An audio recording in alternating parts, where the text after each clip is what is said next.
This is Nightly Business Report with Bill Griffith and Sue Herrera. Getting closer. The U.S.-China trade deal is reportedly 90% done, but the last 10% could be the toughest.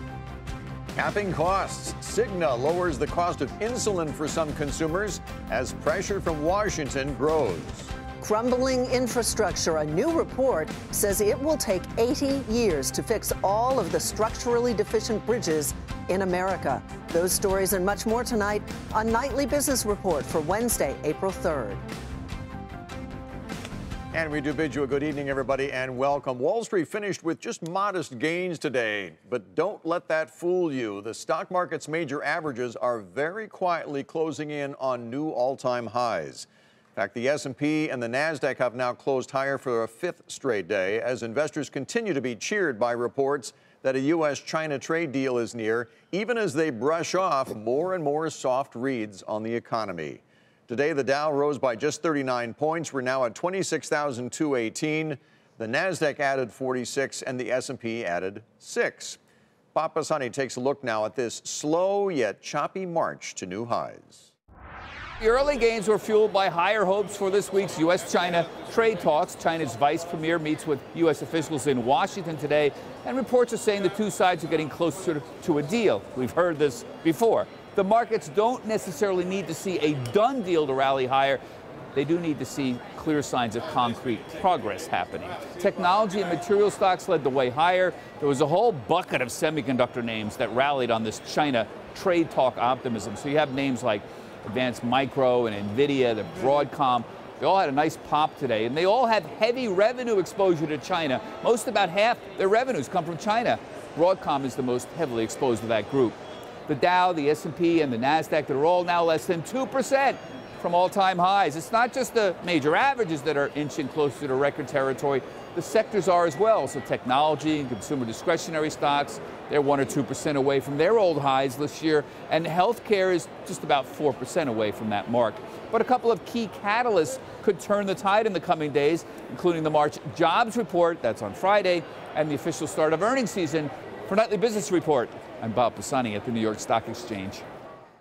As we mentioned, those trade talks between the U.S. and China are nearing a conclusion, and at least one business leader characterized it as 90% complete. But as Kayla Tausche reports, what's left is the hard part. Chinese Vice Premier Liu He met today with the U.S. Trade Representative Robert Lighthizer and Treasury Secretary Steven Mnuchin as trade talks enter a critical phase.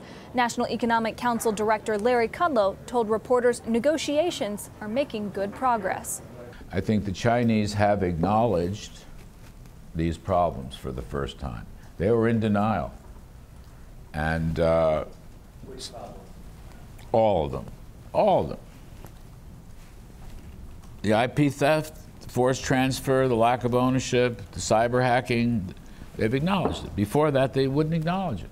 While the deal is near the finish line, the toughest issues have yet to be resolved: tariffs and enforcement.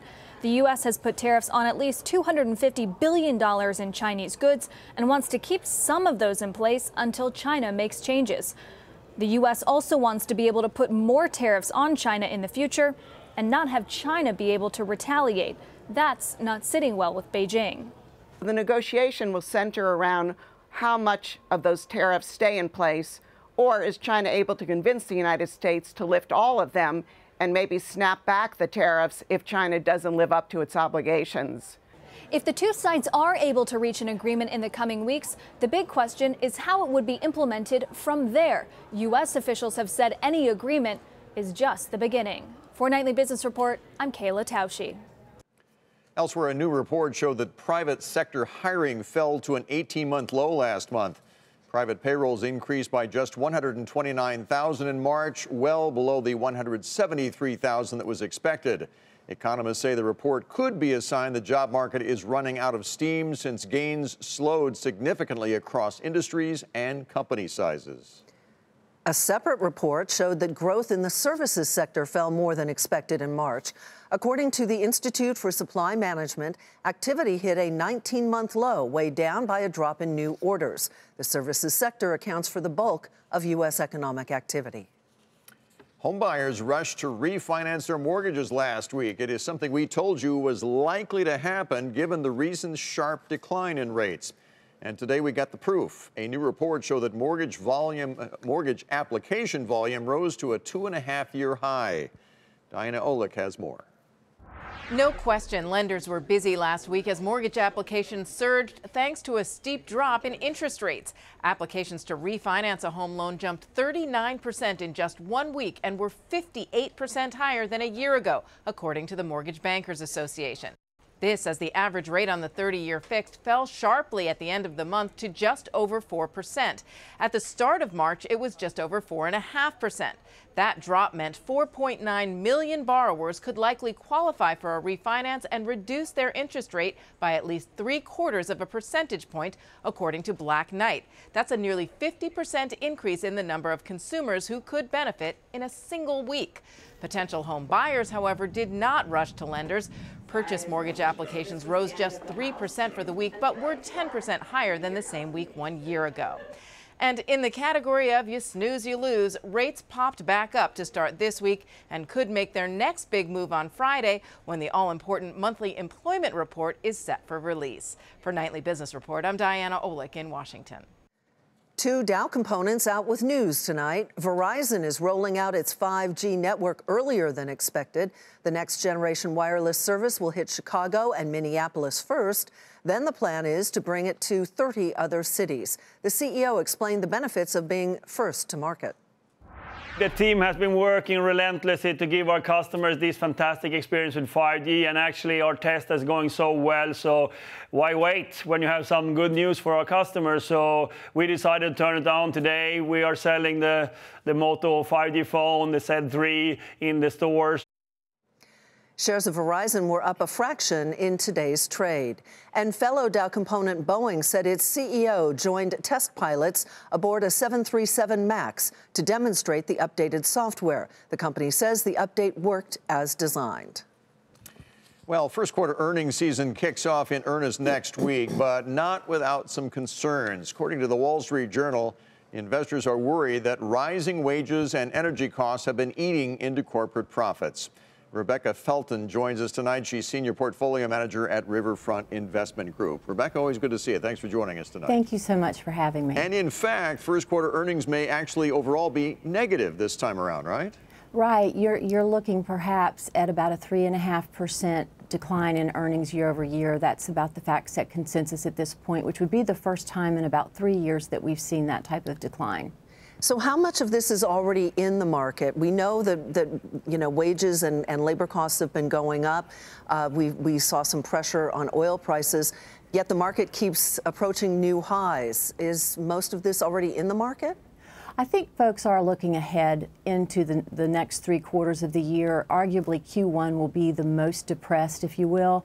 And interestingly enough, I think there's evidence that folks are willing to look through it when you observe that energy, materials and tech are some of the best performers year to date, yet their earnings will be some of the poorest, relatively speaking, in Q1. How about the trade tariffs, the trade battle we've been having with China and elsewhere? How much is that eating into that as well? Well, certainly you saw companies' management's guide last year, right, for potentially being impacted by the trade wars.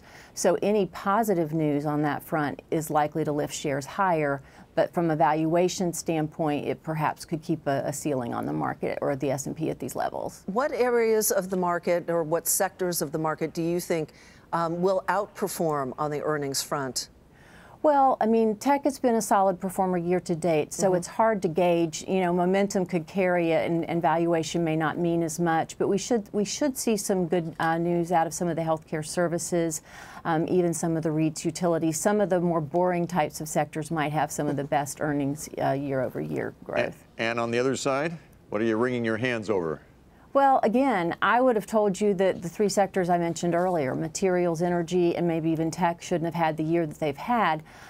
So I think that in order for them to have a poor response to an earnings announcements, you'd have to see company guidance go lower, i.e., perhaps higher labor costs, raw input costs that you mentioned before. But so far, we're not seeing too much of that. Very good. Well, the floods start next week. We'll see what happens. Rebecca Felton with Riverfront Investment Group. Again, thanks for joining us tonight. Thank you for having me. It is time to take a look at some of today's upgrades and downgrades. Caterpillar was downgraded to hold from buy at Deutsche Bank. The analyst says synchronized global growth has collapsed. Caterpillar is viewed as a bellwether for the global economy. The price target is $128. The shares closed at $139.26. Dunkin' Brands was downgraded to market perform from outperform at BMO Capital. The analyst cites the stock's valuation, which is up more than 25% over the past year. The price target is $75. Dunkin' shares fell below that mark today to $74.62.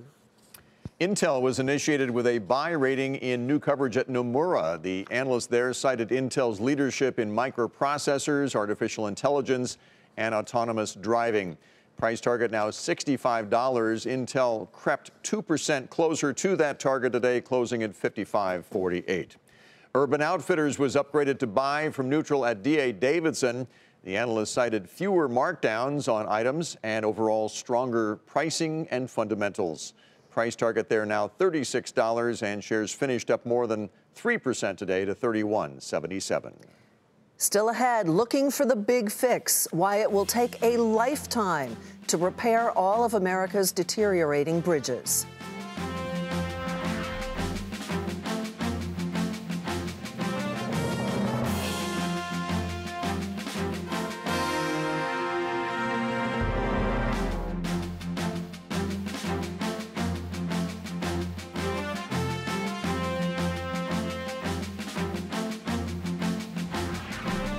The Massachusetts Gaming Commission questioned Wynn Resorts executives in day 2 of the hearing that could determine whether Wynn holds a gaming license in that state. At issue are allegations of sexual misconduct made against founder Steve Wynn and whether there was an internal cover-up. Today, board member Patricia Mulroy was asked about an employee's claim, whether the board was aware, and if enough was done. The board was frozen in place. They were, and was it a mistake? Was it something that the board should not have done? Yes, trust me, I absolutely agree with you. But they didn't. They did not conduct a full investigation. Founder Steve Wynn has denied all allegations. The company is scheduled to open its $2.6 billion resort outside of Boston in June. In Washington, Senator Elizabeth Warren today unveiled a bill that would make it easier to jail executives who have been accused of wrongdoing. The measure would widen criminal liability to include what they called negligent executives of corporations with more than $1 billion in annual revenue. Executives then could face up to a year in jail for a first violation and up to 3 years for a second. Separately, Senator Ron Wyden is proposing an annual tax on unrealized capital gains. That plan would treat the increased value of long-term investments like income, although many analysts say that the proposal has little chance of becoming law. Key House lawmakers have reached a bipartisan agreement to move forward on legislation aimed at lowering drug prices. The measure increases competition from cheaper generic drugs by banning pay-for-delay agreements between branded and generic drug makers. As you may know, pay-for-delay is when drug companies pay generic companies to delay the introduction of their competing medicine. And a big focus of the debate on Capitol Hill over rising drug prices has involved insulin, in large part because so many people need it and some have to pay a lot for it. Well, today, Cigna said that it is capping what some consumers will have to pay out of pocket for insulin. Bertha Coombs has the details. Cigna says it wants to help its 7,000 diabetic members on commercial health plans get more affordable insulin. It's now dropping copays to $25 for a 1-month supply from an average of $41. Executives at Cigna's pharmacy benefits unit, Express Scripts, say the move comes after negotiating new discounts from insulin producers. It really wasn't until probably the last couple of years that we really started hearing about issues of people rationing their insulin because of high out-of-pocket costs.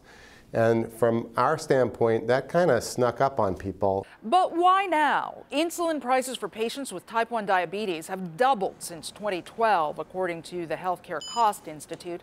And that's become a key focus in the drug price debate in Washington.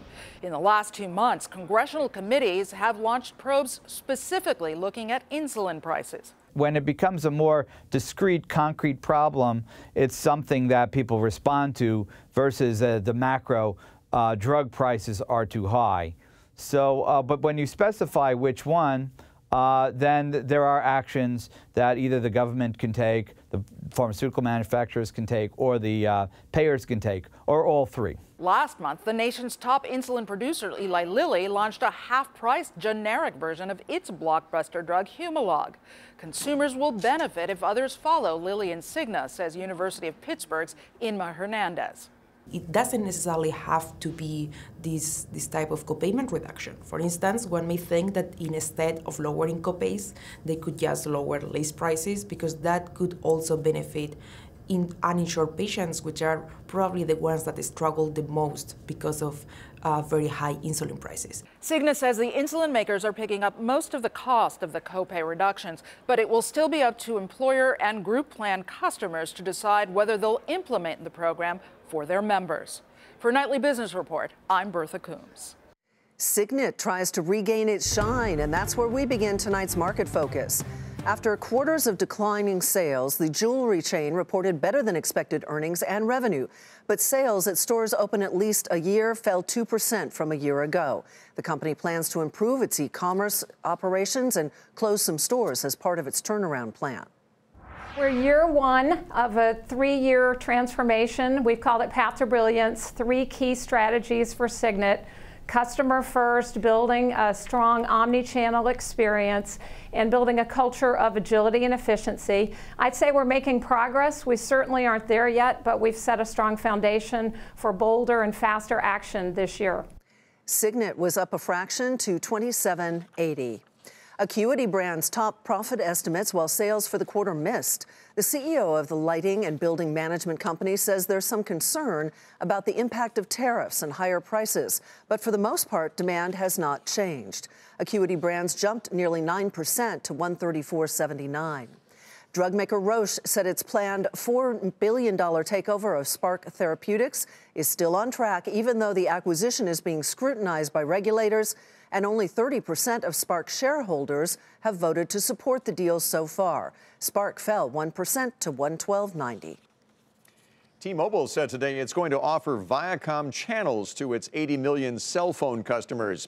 The content distribution deal allows T-Mobile to bring together live feeds as well as on-demand content from networks like MTV and Nickelodeon. Shares of those two companies, though, went in opposite directions today. Viacom was up nearly 2% to $29.35. T-Mobile was down 1% to $69 even.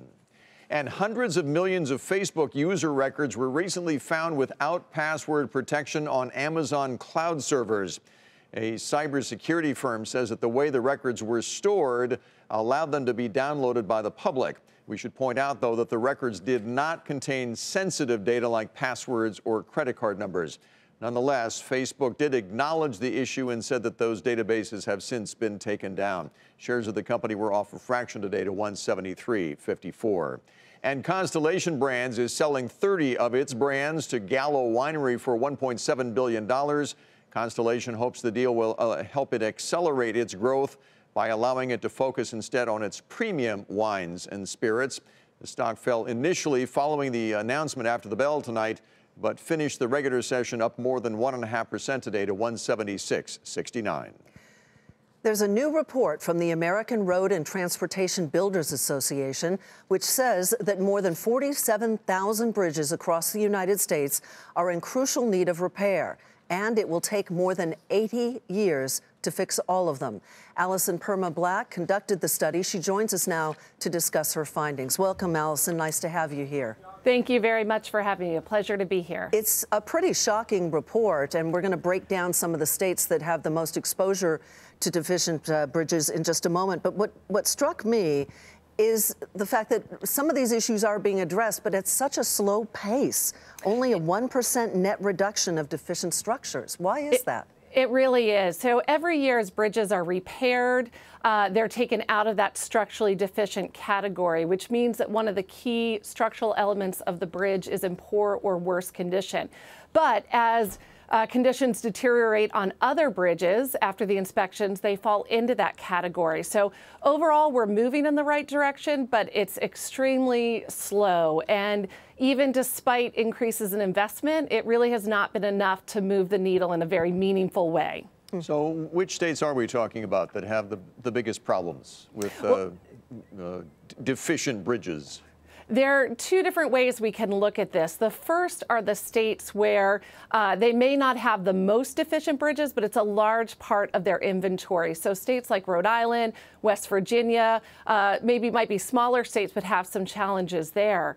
The second way we can look at this are states where just the large number of deficient bridges can be high. And we do see some more Midwestern states, especially areas which have some challenges with smaller, rural, local bridges that top that list. So at this point, does deficient mean unsafe?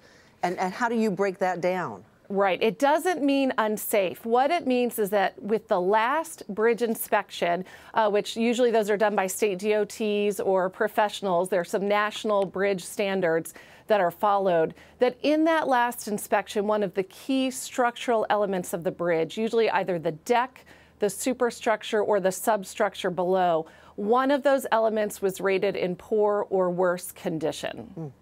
So that's the problem. What about a solution? Now, you've aggregated this all together to about $171 billion is what it would take to fix all of these deficient bridges. Is there a role for the private sector in this at all, do you think? Absolutely. I think it's going to take the private sector. It's also going to take state, local, and federal investment. And certainly we have seen state and local governments really step up the last few years. A number of states have raised their own gas taxes or user fee revenues. We're really looking to Congress as well to address the federal side. It's not surprising. Infrastructure has been a big issue in this Congress, and we really need some political will to get something done. The federal piece is very important in this. It drives about half of all state highway and bridge capital spending. On that note, Allison Perma Black with the American Road and Transportation Builders Association, thanks very much. Thank you. Coming up, a food fight with a twist. Whole Foods announces cuts to hundreds of products. It's the latest round since Amazon bought the grocery chain. I'm Rahel Solomon for Nightly Business Report in New York. Coming up, will this time be different and help attract new customers to Whole Foods?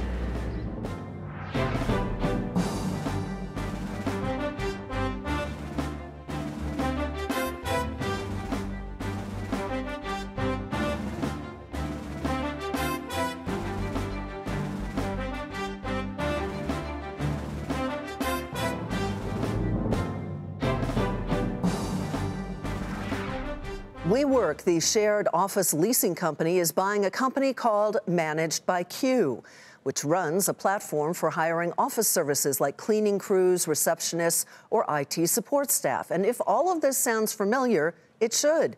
Nightly Business Report profiled that company back in 2015 as part of our monthly Bright Ideas series.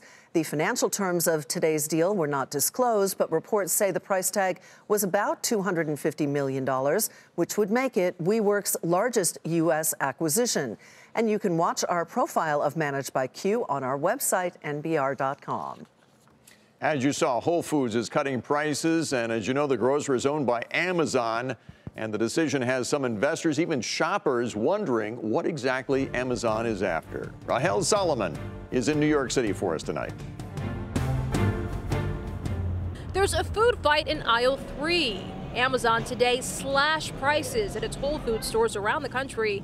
About 500 products, mostly produce and meat, will be on average 20% cheaper. It's perhaps the broadest cuts we've seen since the e-commerce giant bought Whole Foods in 2017. Walmart sells over $250 billion worth of grocery equivalents through its store network and online in the U.S. every year, and Amazon's less than 10% of that. Kroger's about half of Walmart. And when comparing Whole Foods to its competitors, it's most expensive. A recent analysis by Morgan Stanley found a basket of 60 items from Whole Foods costs $198. That's about 20% more expensive than Kroger and Sprouts and 15% higher than a conventional grocery store. And Amazon Prime members have not been willing to pay up. So to get those 100 million members in the stores, Whole Foods is cutting prices on things like wild cod, blueberries, and loose Honeycrisp apples. I think what's happening with Whole Foods is they're just trying to expand the base, and they don't have to expand it that much. They're trying to draw a new shopper and trying to hang on to the existing shopper. Existing shoppers we spoke to had mixed reaction. Some didn't even notice the new deals. I usually come in to shop in a few other places, but I didn't really see the difference in the lower prices. I like shopping at Whole Foods anyways when I can, and that just would motivate me more to go. Whole Foods also announcing additional incentives for those Amazon Prime members, twice as many items on sale for this group as before, and an additional 10% off store-wide sales items. Yet, despite this move, industry leaders and analysts remain skeptical that this will attract new customers to Whole Foods. For Nightly Business Report, I'm Rahel Solomon in New York City. Before we go, here's a look at the final numbers on Wall Street. The Dow rose 39 points, NASDAQ added 46, and the S&P 500 was up 6. And that is Nightly Business Report for tonight. I'm Sue Herrera. Thanks for joining us. I'm Bill Griffith. Have a great evening. See you tomorrow.